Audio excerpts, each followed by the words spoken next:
Tov. Bueno.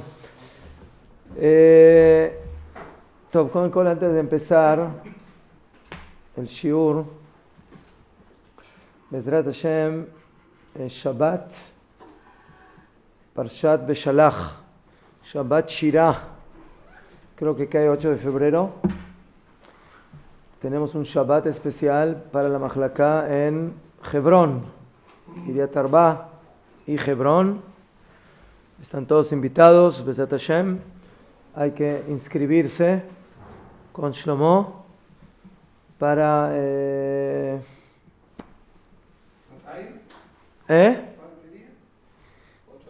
Shabbat Parshat Beshalach. זאת אומרת, en 4 semanas y pico. Estamos Vayhi Shemot Vayera Bo Beshalach. 5 Shabbatot. Pero tenemos que empezar a inscribirnos. Sí. Y Bemet es un tiul, un Shabbat completo en la Midreshet Hebrón. Tenemos habitaciones, 3 comidas, Meharat HaMachpelah, Filot en la Mehará, un paseo por el Yishuv Yehudí, por el asentamiento Yehudí de Hebrón. Sí, así que, y todo por, les vamos a cobrar barato, 30 shekel, sí, para que se sientan cómodos. ¿Qué? A plazo, sí. Para cada comida 10 shekel. El último paseo estaba muy bonito, pero faltaba. Bueno, en este voy a estar. Besat Hashem. Que Hashem dé salud y vida. Todos, señores, estamos en el 10 de Tebet. El 10 de Tebet es uno de los ayunos públicos que tenemos en nuestro calendario. Como ustedes saben, nosotros tenemos en la Torá básicamente un solo ayuno, que es Yom Kippur, y después los demás ayunos que tenemos en el calendario son ayunos que se llaman Ta'anit Tzibur, ayunos públicos, pero que son de Rabbanán, son de Jajamim, y que básicamente tienen conexión con el Jurban Bet HaMikdash, con la destrucción del Bet HaMikdash. Los ayunos son el ayuno de Tzom Gedalia, que lo hacemos el 3 de Tishrei, después de Rosh Hashanah. El ayuno de Asara Betevet, que es el de hoy, el 10 de Tebet. El ayuno del 17 de Tamuz, Shiva Asara Betamuz. Y el ayuno más fuerte, que es el ayuno de Tisha B'Av, del 9 de Av. ¿Okay? Después tenemos otros ayunos, el ayuno de Esther, Tanit Esther, en la víspera de Purim. Después tenemos el ayuno de los primogénitos, Tanit Bejorot, en la víspera de Pesach. Y después hay otros tipos de ayunos que son que aparecen en la Halajá, como por ejemplo ayunos que se hacen por desgracias, cuando hay sequía, cuando hay hambre, cuando hay terremotos, cuando hay diferentes cosas. Esos son básicamente los tipos de ayunos que tenemos en la halajá. Después también hay ayunos particulares, personales, que una persona quiere hacer por diferentes motivos. Bejolofen, ¿qué pasó en el día de hoy, Asarat Betevet? Que por eso nosotros hoy no desayunamos y tampoco vamos a almorzar y nos tenemos que aguantar hasta la cena. ¿Qué pasó en este día que Am Israel tiene que ayunar? Jajamim nos dicen que varias cosas sucedieron en este día por lo cual nosotros tenemos que ayunar. Básicamente 3 cosas. La primera, el comienzo del Jurban, de la destrucción de Jerusalén. Como sabemos, el pueblo de Israel tuvo 2 Batei Mikdash. El primer Bet HaMikdash fue destruido por Babel, Babilonia, el imperio babilónico, Nebuchadnezzar, Nabucodonosor, emperador babilonio. El segundo Bet HaMikdash fue destruido por el imperio romano. Tito destruyó el segundo templo. Aquí estamos hablando del primer templo, del primer Bet HaMikdash. El 10 de Tevet, lo que sucedió según la tradición de Am Israel es que comenzó el sitio a la ciudad de Jerusalén por medio de los babilonios. ¿Qué? Zotomeret, los enemigos de Israel básicamente se apoderaron de las murallas de Jerusalén. Básicamente eso implica de que nadie sale y nadie entra. La ciudad está sitiada. Aparentemente en ese día todavía no pasa nada, porque en la ciudad la gente todavía vive de manera normal y los víveres todavía están dentro de la ciudad. Hay agua, hay alimento, pero a pesar de eso, a pesar de que la ciudad de Jerusalén no fue la primera oportunidad en la historia que fue básicamente sitiada, pero en este caso lo que sucedió fue de que en base a ese sitio ya empezó el proceso de la destrucción de Jerusalén y del Bet HaMikdash. Zotomeret, en ese momento la gente todavía no lo sintió, pero a priori, ¿sí?, históricamente, cuando nosotros miramos hacia atrás, pudimos observar de que básicamente todo lo que sucedió después, cuando Bemet, los babilonios entraron en Jerusalén, destruyeron la ciudad, destruyeron el Bet HaMikdash, mataron a la gente, eso básicamente, ¿dónde fue el primer paso, el primer acto que hicieron los babilonios que demostró que esa es la finalidad, que esa es la meta aquí? Ese es el primer punto. ¿Qué? Así como la Geulá no viene de un día al otro, de repente, también el Galut, también el Jurban, la destrucción. No es de que pitom de repente, bueno, vienen los enemigos y destruyen todo de una vez. Es un proceso. El primer paso para el proceso de la destrucción de Jerusalén fue el 10 de Tevet. Ya hay una discusión, ¿cuánto tiempo antes de el Jurban? Arey, el Jurban fue el 9 de Av. ¿Mejor?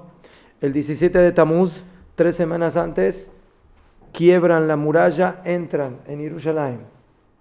¿Sí? Entonces tenemos Tevet, Shvat, Adar, Nisan, Iyar, Sivan, Tamuz, Av. 8 meses. Ya. Eso es si el sitio fue en ese mismo año.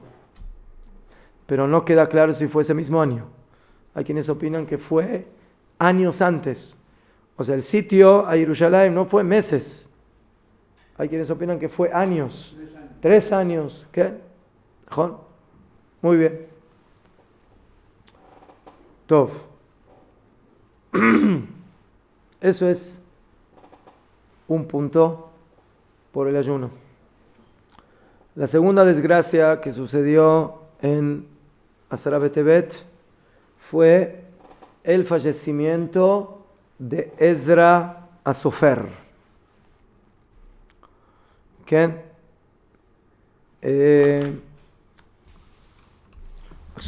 fue Ezra Asofer?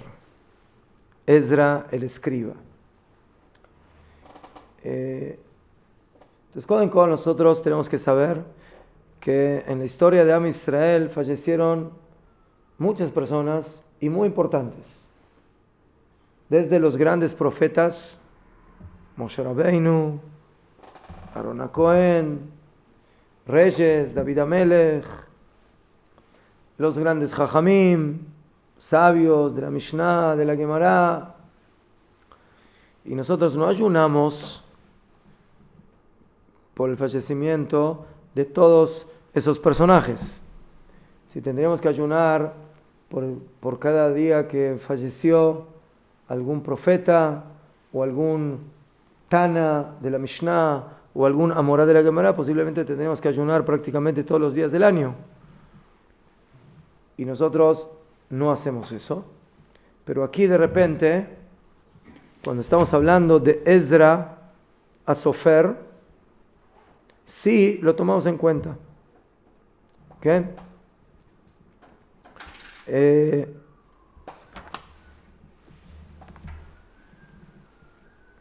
Entonces, Koden Kol, hay que saber de que sí hay una halajá que dice que la persona es bueno que ayune en el día que falleció su Rav.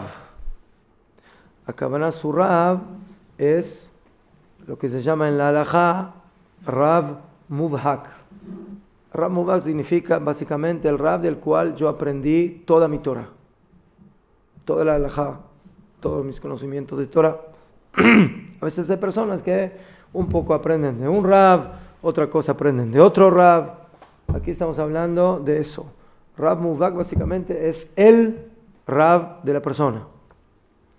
¿Qué? Ya Ezra Sofer, que básicamente es el que nos acompañó o el promotor de toda la Geulá, de toda la redención de Am Israel en la época del segundo Bet HaMikdash, básicamente fue una especie de Moshe Rabbeinu, como una especie de maestro especial de nuestro pueblo. Jajamim dijeron en la Gemara lo siguiente. La Gemara de Masejet Sanedrin: Ra'uy haya Ezra shetinaten Torah al yado. Hubiera sido merecedor Ezra que la Torah se entregue por medio de sus manos. Pero tuvo un problema, que alguien se le adelantó. Sí, mejor. O sea, cronológicamente Ezra nació más tarde del momento de la entrega de la Torá. Pero si no, él la hubiera entregado. Un momento, ¿no pudiese ser que Ezra Sofer fuese un Gilgul de Moshe Rabbeinu? No, Gilgul ya, esos son Shiurim de Kabbalah. Aquí estamos en Shiurim de cosas pshutot. Ezra, ya escuché decir que Ezra se puede ser comparado con Moshe Rabbeinu, no por ser... No, aquí lo dice. La Gemara dice claramente. Si la Torá no hubiera sido entregada por Moshe Rabbeinu, Hashem la hubiera entregado por medio de Ezra.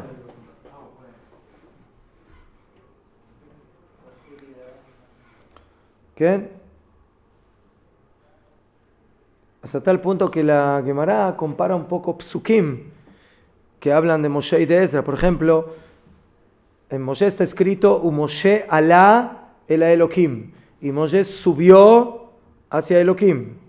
Y en Ezra dice Ezra alá mi Babel, Ezra subió de Babel.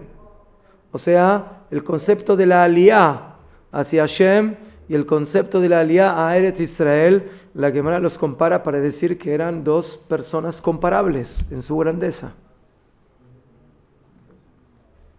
¿Qué?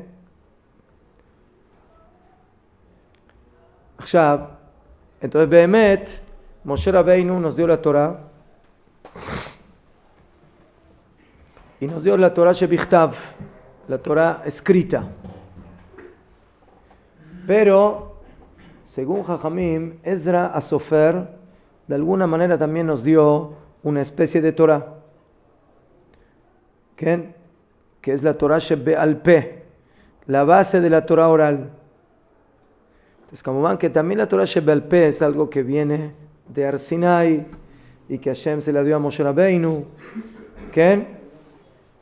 pero lo que Ulay Moshe Rabbeinu lo da de una manera en potencialidad, ¿sí? Viene Ezra Sofer Y básicamente él es el que empieza a descubrir y a desenmascarar de una manera más clara, como está escrito en el Pasuk, en Ezra, Amevin betorata Elohim. Ezra es un hombre que entiende, comprende la Torah Elokit, la Torah de Elohim. ¿Qué es la Torah Shebeal Peh? Ahora, la Torah oral, ¿qué es? La Torah oral es la que explica, la que amplía, la que revela todo lo que está en la Torah escrita. Todo lo que en la Torah Shebichtav está, podríamos decir, de una manera muy de una manera concentrada, me digo que esa es la palabra. Viene la Torah Shebeal Peh y ¿qué hace? Te agarra todo eso que está concentrado y te lo empieza a desglosar, te lo empieza a explicar. La Torah escrita te dice, Lo ta'aseh kol melajá, no hagas toda melajá. No, más de melajá. ¿Qué es melajá? ¿Cuántas melajot? No. Y de ahí salió Masejet Shabbat, el tratado de Shabbat, y ahí estudias 39 melajot y todo lo que hay en Shabbat, etcétera, etcétera. Esa es la Torah Shebeal Peh, y así es en todas las mitzvot. La Torah escrita no es aplicable. No puedes cumplir Torah solamente con Torah escrita. Porque la Torah escrita solamente te trae la idea, te trae el concepto, te trae como dijo muy bien, lo concentrado. Pero ¿cómo esto se aplica en la práctica?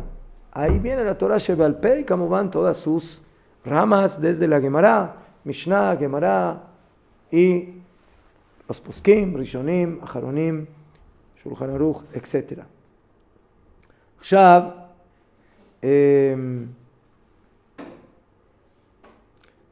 Ezra hizo algo muy interesante. Él cambió la escritura de la Torah. ¿Ustedes conocen ese concepto? La escritura que tenemos hoy en día en la Torah, ¿sí? Lo que llamamos la Shon HaKodesh, no es la escritura original. No es la escritura original. Las letras, ¿qué? No son las mismas letras. La Aleph y la Bet y la Gimel no tienen la misma forma. ¿El paleo que se usaba también? ¿Qué? ¿Sí? עכשיו, כמובן, ciertamente, ese cambio se hizo por medio de la palabra de Hashem, por la orden de Hashem.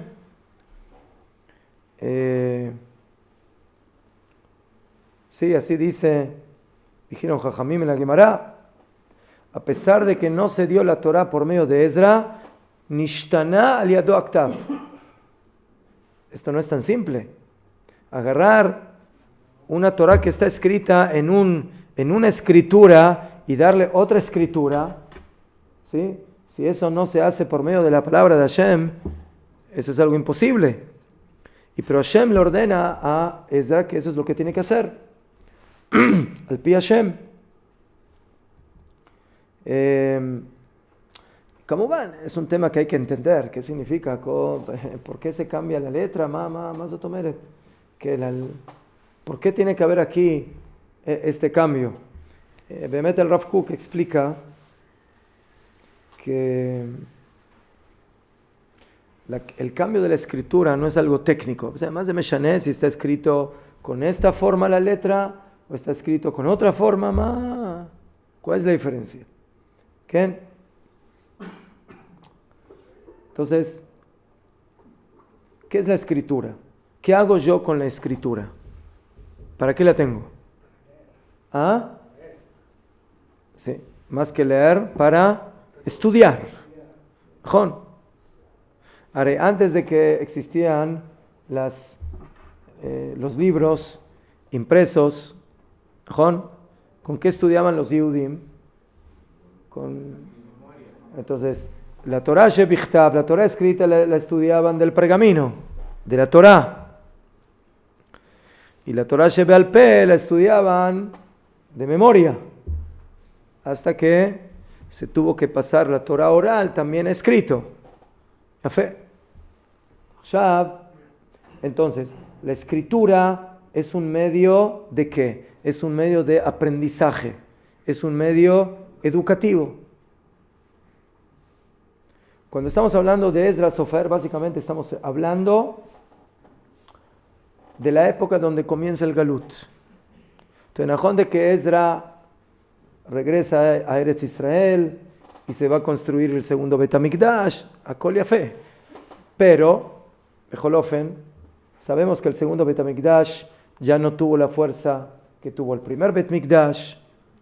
Había cosas que hubo en el primer Bet HaMikdash que no había en el segundo Bet HaMikdash. El Aarón estaba, y Urim Betumim, y la presencia de la Shekhinah era muy diferente. Entonces, de alguna manera, cuando se da el Galut de Babel, en aquella época, el Galut ya comenzó. Entonces, otra vez, no nos fuimos al Galut de una manera rotunda de una vez, pero el proceso ya comienza. Entonces, Ezra está en una época donde, a pesar de que él regresa a Eretz Israel, estamos hablando de un proceso que al fin y al cabo nos va a llevar al Galut. ¿Qué? Los síntomas galúticos ya están ahí presentes. Entonces, cuando nosotros estamos en Eretz Israel, cuando tenemos Bet Mikdash, cuando tenemos profetas, cuando tenemos reinado, cuando tenemos Kohen Gadol que trabaja en el Bet HaMikdash, Kohanim Bavodatam, entonces la estrategia y la forma de mantener la Yahadut, de mantener la Torah, de mantener la Emuná, es de un tipo. Pero cuando salimos al Galut, hay que tener otra estrategia. La que funciona aquí no funciona allí. Es diferente. No es lo mismo tener frente a ti a un profeta, a un naví, o 3 veces al año llegar al Bet HaMikdash y ver al Kohen Gadol, y ver a los Kohanim Gedolim, y ver a los Melachim de Israel, a los reyes y a los Leviim. Las cosas son mucho más palpables, mucho más fuertes, poderosas, en la Emuná, en la Torah. Pero cuando salimos al Galut, aparece una nueva élite en Am Israel, que ya existía también en Eretz Israel, pero pasa a ser mucho más poderosa y mucho más básica, que son los Talmidei Jajamim, los sabios.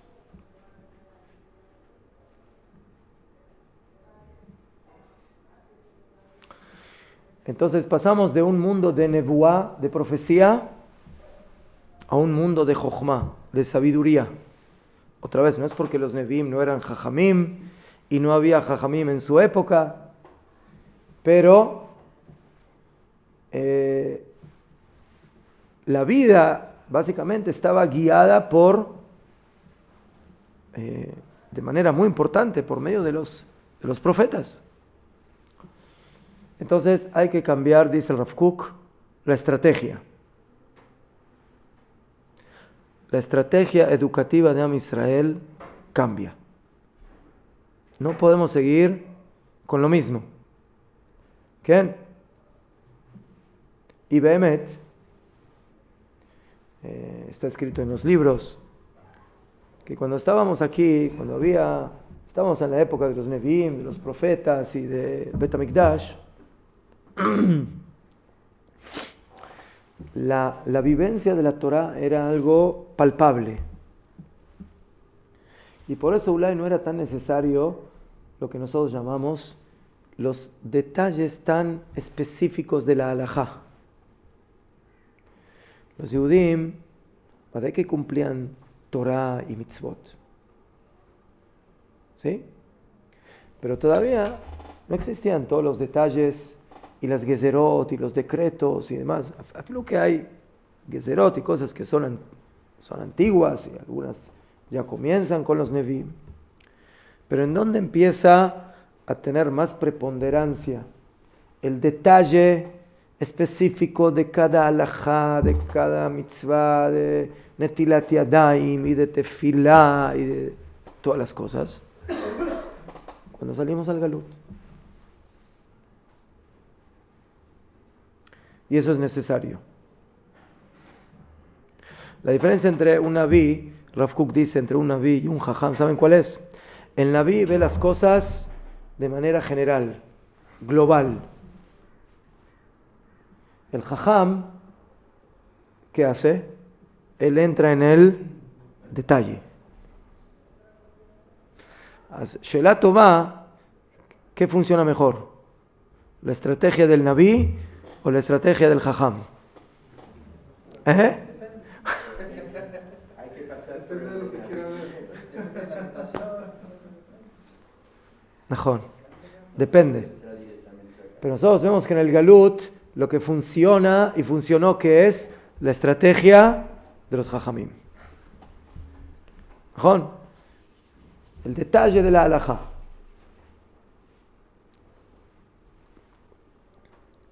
Entonces hay que tomar un nuevo camino. De alguna manera, sí, el Rav Kook quiere decir, eso es lo que simboliza el cambio de la escritura. No es un cambio técnico, bueno, ahora cambiemos la letra. El cambio significa, ahora el método, la metodología educativa de la enseñanza de la Torah y de las mitzvot, no puede ser igual como era hasta ahora. Necesita un cambio. Y ese es el cambio. ¿Qué?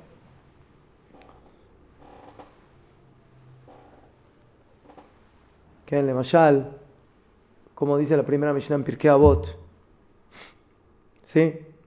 Asu seyag la Torah. Hagan cercos para la Torah. Aznajón. Y que antes no hacía falta hacer cercos, solamente desde que la Mishnah en Pirkei Avot dice, desde la época de esos Tanaim, y antes porque no hacía falta tantos cercos. ¿Najón? No hacía falta tantos cercos.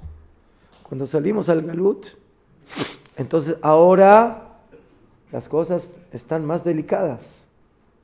El cumplimiento de la Torah tiene que tener, ¿sí? Tiene que tener más fuerza.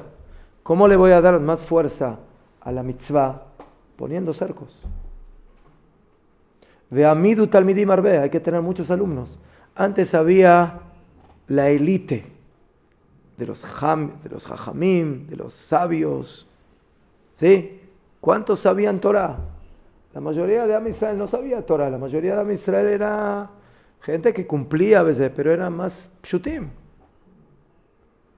De repente hay que abrir las puertas. ¿Sí? Hay que abrir las puertas para que la Torah no se quede solamente en las élites, sino que se transmita hacia las masas, para que todos los Yehudim puedan estar en un contacto más directo con el estudio de la Torah. Tov. Entonces, ese es básicamente el asunto de Ezra Sofer. Ezra es el sello de la época de la Nebuá. Ezra es como el paso entre la época de la profecía y la época de la sabiduría. De los Nevi'im a los Rabbanim. ¿Sí? Él es medio Naví y medio Jajam.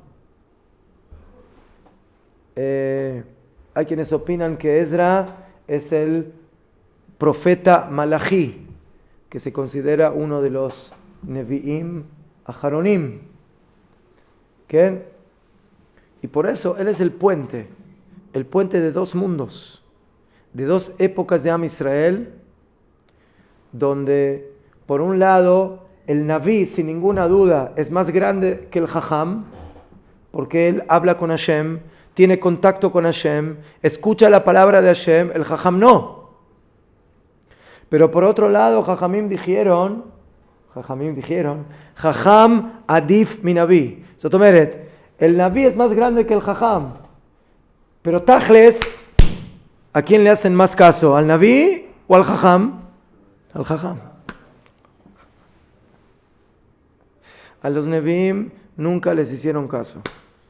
Porque las palabras de estaban muy duras, muy pegaban mucho, no estaban de tal Najón, los Nevi'im, con los Nevi'im decían cosas muy grandes, muy amplias. ¿Sí? ¿Por qué hacen Avodah Zará? ¿Y por qué no cumple Shabbat? ¿Y por qué no respetan al pobre? O sea, entonces es la generalidad, pero bueno, y en el detalle, ¿qué hacemos? ¿Qué? Pero por ahí también, en la época de los Nevi'im, no eran toda la gente que conocía toda la Torá y todas las mitzvot. O sea, Y por ahí tal vez la gente, la gran cantidad de las personas no le hacían caso. ¿Najón? No entendía lo que estaba diciendo. Psada. La época de los Nevi'im es una época donde, por ejemplo, la Avodah Zará tiene mucha fuerza. ¿Sí? Después vinieron los Jajamim y ¿qué hicieron? Le cortaron las alas a la Avodah Zará.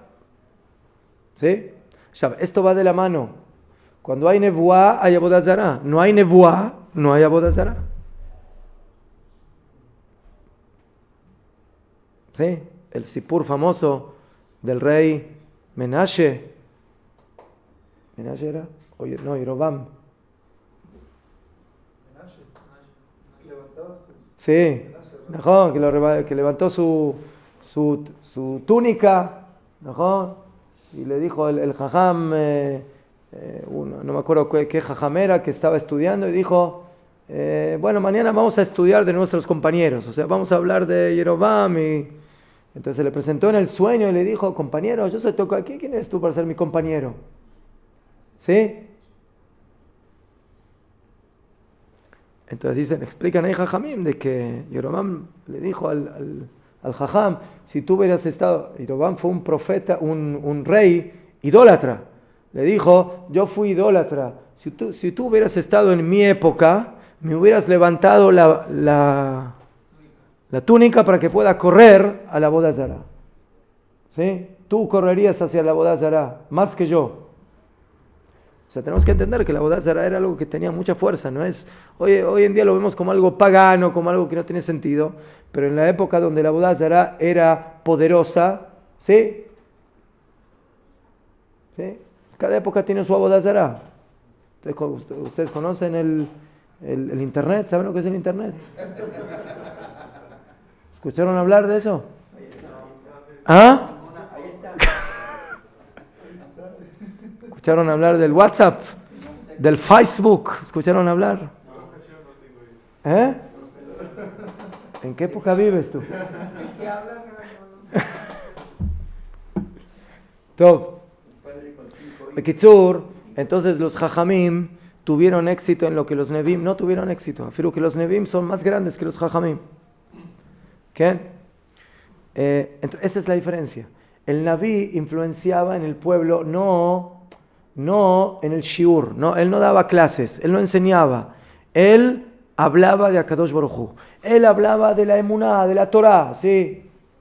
Hay que creer en Hashem, entonces era un sistema de influencia de persona, él emanaba energía, él demostraba que es una persona que está con Hashem.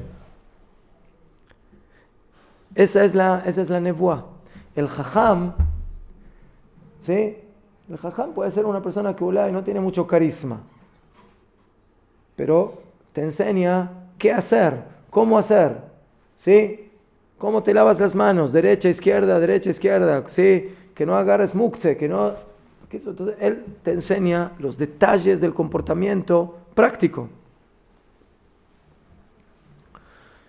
Entonces, no se puede manejar al pueblo cuando hay Nevi'im de la misma manera cuando ya no hay Nevi'im y cuando ahora empiezan los Jajamim. Y por eso Ezra Sofer y los sabios de la época decidieron que hay que cambiar la estrategia. Porque básicamente entendieron que eso es lo que hay que hacer. ¿Qué? En lugar de servir a Hashem por medio de la profecía, ahora la vamos a servir vamos a servir a Hashem de una manera más práctica por medio de la Torah Shebe'al Peh, por medio de la Halajá. Y por eso viene el Talmud, Talmud Babli, Talmud Yerushalmi, la Mishnah, la Gemara, los Jajamim. ¿Qué es eso? Eso es la Halajá. ¿Sí? Y por eso dijeron, dice el Talmud, que desde que se destruyó el Bet HaMikdash, lo único que le quedó a Kadosh Baruj Hu en el mundo son las 4 amot de la halajá. Esa es la estrategia. El pueblo de Israel ahora se mantiene por medio de la Torah Shebe'al Peh, por medio de la Torah oral y todas sus enseñanzas. ¿Qué?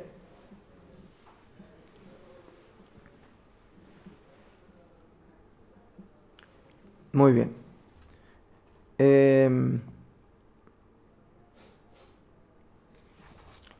Pero está teniendo una contra. De las demás religiones, la demás gente no judía decía, eso no está en la Torah, eso no está en la Torah. ¿Sí? ¿Mejor? Estoy de acuerdo. Abal, malas. Nosotros tenemos que hacer lo que hay que hacer. Eso era lo necesario. ¿Qué? Entonces, otra vez, no quiere decir de que en la época de los Nevi'im no había Talmidei Jajamim, no había Torah Shebe'al Peh, ¿verdad que había? Pero la Nebuá era la fuerza de Am Israel. Cuando una persona es Naví, hace las cosas porque el alma lo lleva a hacer esas cosas. También los Nevi'im eran Talmidei Jajamim, eran sabios. Pero su manera de actuar con el pueblo no era tanto por medio de la enseñanza práctica, sino más por medio de la influencia espiritual. ¿Sí? Es como ver una personalidad. Tú ves una personalidad y no aprendes de él, de sus shiurim, de sus alajot. Pero ves su comportamiento, ves su moralidad, ves su honestidad, ves su grandeza, ves su santidad, su kdushá. Entonces de eso aprendes a ser una buena persona.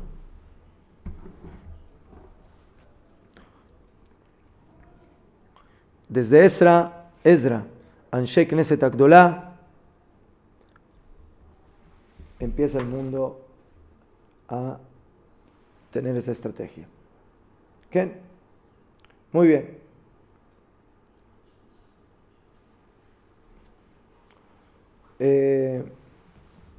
Entonces, en ese aspecto, Ezra Asofer es una especie de revolucionario. ¿Sí? El cambio de la letra, el cambio de la estrategia de cómo educar a Am Israel, de cómo llevar adelante a Am Israel en esta nueva época que se está por venir. Pero además de eso, Ezra es precursor del sionismo en aquella época, del regreso a Zion, a Eretz Israel. ¿Qué? Él despierta y quiere despertar, parte con éxito, parte sin éxito, a los Yehudim que están en Babel, a que regresen a Zion. ¿Qué?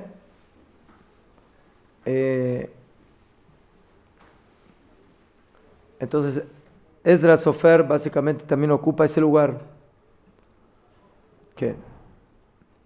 Lamentablemente, muchos de los babilonios, Yehudim, que ya vivieron en Babel, que no vieron y no escucharon y no quisieron aceptar la declaración de Koresh, que le permite regresar al pueblo de Israel a su tierra y construir el Bet HaMikdash. Pero a pesar de eso, el pueblo de Israel que regresa a Eretz Israel tiene éxito y se permite construir el segundo Bet HaMikdash. ¿Qué? A pesar de que, como dicen los versículos, la minoría de los Yehudim de Babel regresaron a Eretz Israel. ¿Sí? se quedaron en Brooklyn, se quedaron en Buenos Aires, en México City, ¿sí? En los diferentes lugares.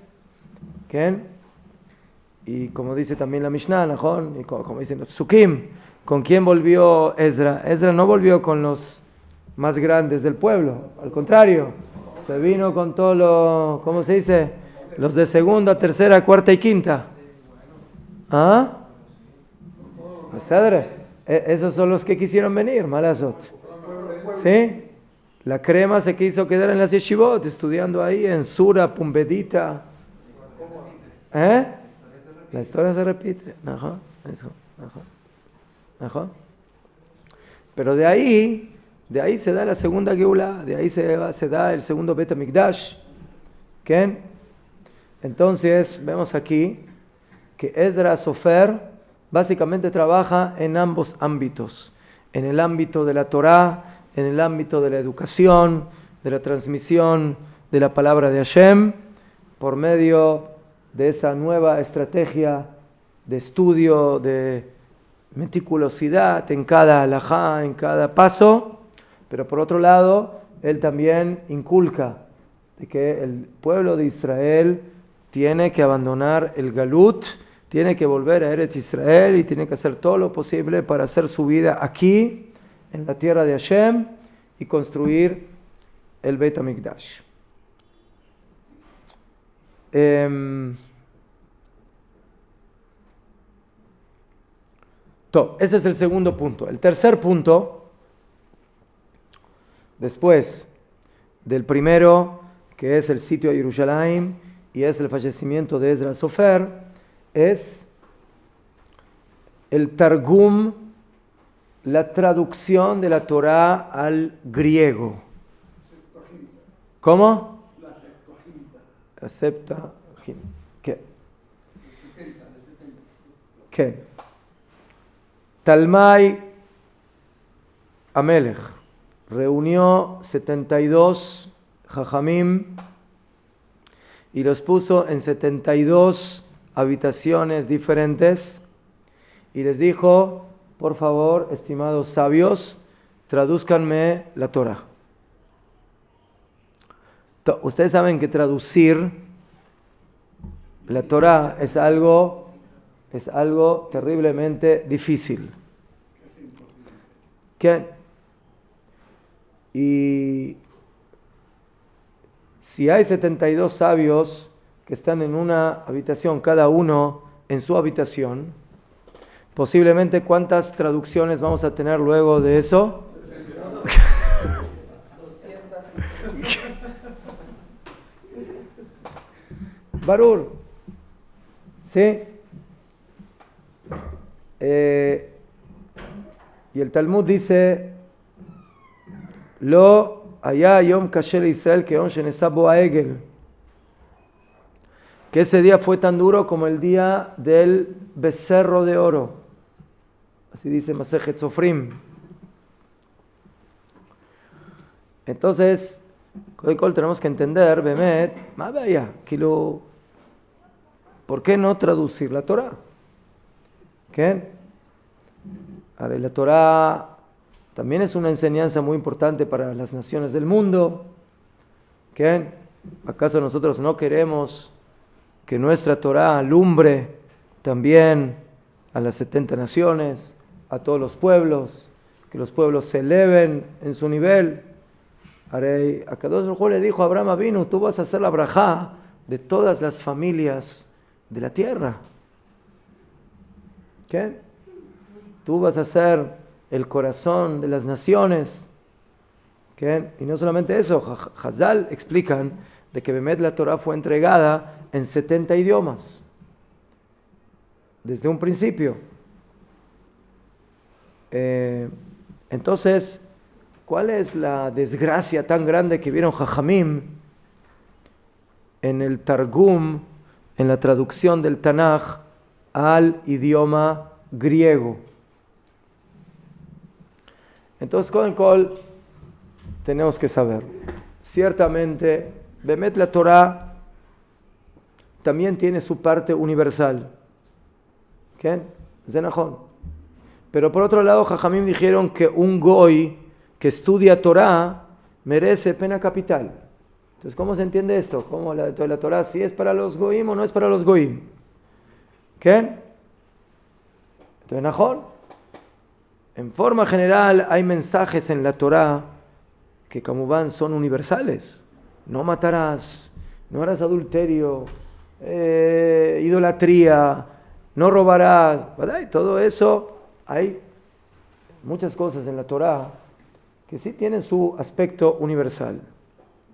Pero por otro lado, nosotros sabemos que los gentiles tienen solamente que cumplir de la Torah, ¿cuántas mitzvot? 7, Sheva mitzvot Benei Noach. ¿Qué? ¿Y por qué justamente esas 7 mitzvot? Porque justamente esas mitzvot son universales. Son cosas totalmente humanas. No matar, no hacer idolatría, tener respeto por los animales. ¿Sí? Lo que son las Sheva mitzvot, tener cortes judiciales. Entonces, Bemet, eso sí corresponde a las naciones. Pero en la Torah tenemos muchas cosas que Hashem se las dio de manera exclusiva a Israel. Shabbat, las fiestas, de Amat Filín, Mezuzá, muchas mitzvot que son para Israel. Como decimos en la Braja, Asher Bachar Banu Mikol Amim, que nos ha elegido entre las naciones, Benatal Lanu et Torato, y nos dio la Torah. Entonces, la Torah es básicamente la vida de Am Israel, y esa vida Hashem se la dio de manera exclusiva al pueblo que estuvo presente en Har Sinai. Y Najón de que dentro de toda esa información y de toda esa vida y de toda esa energía, hay energía que la podemos y la tenemos que transmitir a las naciones del mundo. Pero eso es una pequeña parte. ¿Qué?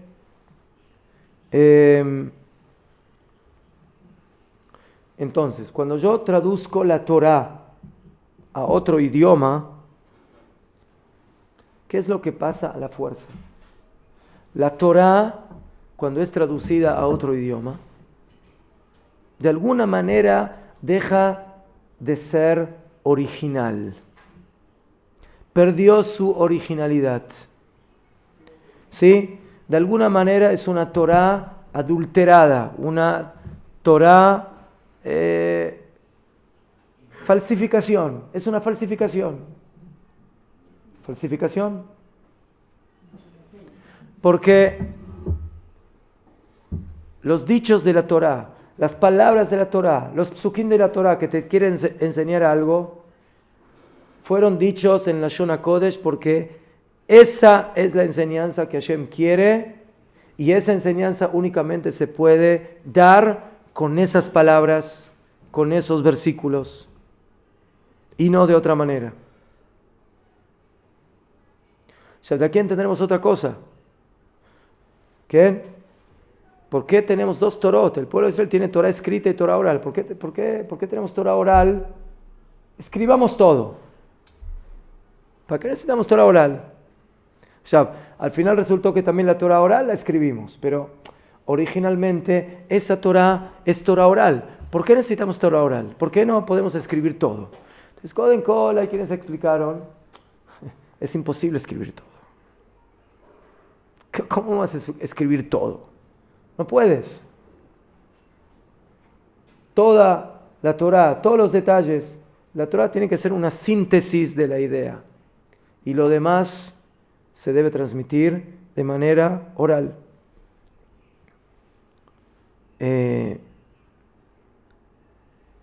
Pero por otro lado, hay quienes opinan, lo escrito no habla. Y lo que habla, habla. ¿Qué significa esto?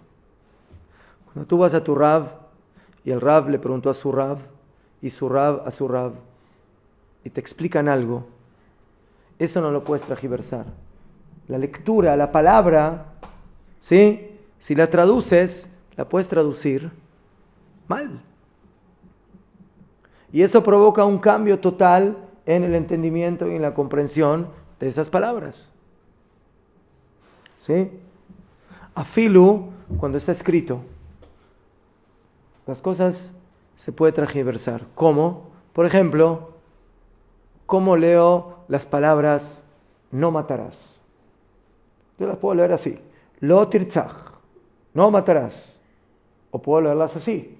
Lo tirtzach, no matarás. Mapitom no matarás. ¿Verdad? Hay que matar. Todo lo que se escribe, de alguna manera, se puede transgiversar, se puede cambiar. ¿Qué? Pero lo que te enseña tu Rab y lo que el Rab le enseñó a tu Rab, eso ya es diferente. ¿Qué? Eso ya tiene una transmisión vía humana. Uno, sí, el tatarabuelo le enseñó al abuelo y el abuelo al padre, y el padre al hijo, y el hijo al nieto, y así sucesivamente. Y todo eso se transmite y de esa manera nosotros cuidamos la legitimidad, ¿sí? La idea legítima de nuestras enseñanzas. ¿Qué? Entonces, por eso, la traducción de la Torá puede provocar falsificaciones, puede transgiversar la idea, y eso significa básicamente que estamos perdiendo nuestra Torá. ¿Qué? Porque yo traduzco la Torá y bueno, hay una palabra ahí que no la entiendo, no me gusta, no me cabe en ese lugar. Entonces, bueno, ¿sabes qué? En la traducción eso no lo voy a colocar o lo voy a traducir de una manera que a mí me suena mejor. Entonces, básicamente, hay un dicho, ¿no?, que dice traducción, traición. La traducción es una traición, es un cambio, es falsificar. De alguna manera es como matar a la misma Torah. ¿Qué? Y en el momento que las naciones, y cuando vinieron a Jon los Goyim y empezaron a traducir el Tanaj, nosotros vemos en muchas traducciones, a filo de nuestra Torah, que la traducción muchas veces no es correcta. Y no, sí, de que cada palabra en la Torah se puede explicar muchas veces de diferentes maneras y tiene interpretaciones. Pero, por ejemplo, una palabra tan simple como que Hashem creó al hombre Betzelem Elohim, a imagen. Entonces, la palabra imagen, ¿qué es una imagen? La Torah dice que no se puede hacer imágenes, ¿no? Entonces, ¿qué quiere decir? ¿Que Hashem tiene imagen? Entonces, ya algo tan simple como eso. ¿Qué? Entonces, cuando se toma la Torah, cuando se traduce la Torah, de que a nosotros nos ayuda muchas veces a entender cuando no conocemos el idioma, pero hay que estudiar el idioma, hay que entender la Torah en su idioma original. Porque cualquier traducción, sea la más buena que sea, y hoy Baruch Hashem, tenemos buenas traducciones, no son buenas porque canere que no pueden ser buenas hasta el fondo, porque todo lo que querramos traducir, al final nos va a llevar a una limitante. Bueno, esa es la palabra, a veces lo najón, porque esa no es la palabra. Esa palabra Rashi la explica de una manera, y el Ramban la explica de otra manera, y el Sforno la explica de otra manera, y el Eben Ezra la explica de otra manera, y el Juskuni la explica de otra manera, y tenemos muchas maneras de cómo entender lo que dice ahí la Torah, y cada uno en su contexto. Entonces, por eso, señores, estudiar hebreo fuerte, para entender la Torah de su mejor, de su fuente. Entonces, 3 cosas pasaron en Asara B'Tevet. La primera, comienza el proceso de la destrucción de Jerusalén. Segundo, el fallecimiento de Ezra Asofer,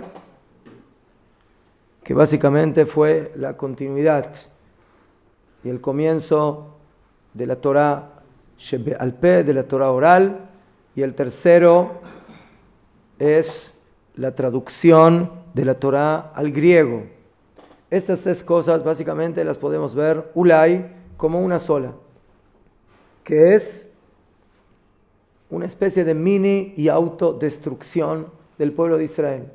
Destrucción de Jerusalén, fallecimiento de Ezra Sofer, que básicamente fue esta gran personalidad, y Kamuván, la traducción de la Torah al griego, que también es una especie de mini destrucción de la Torah en ese aspecto.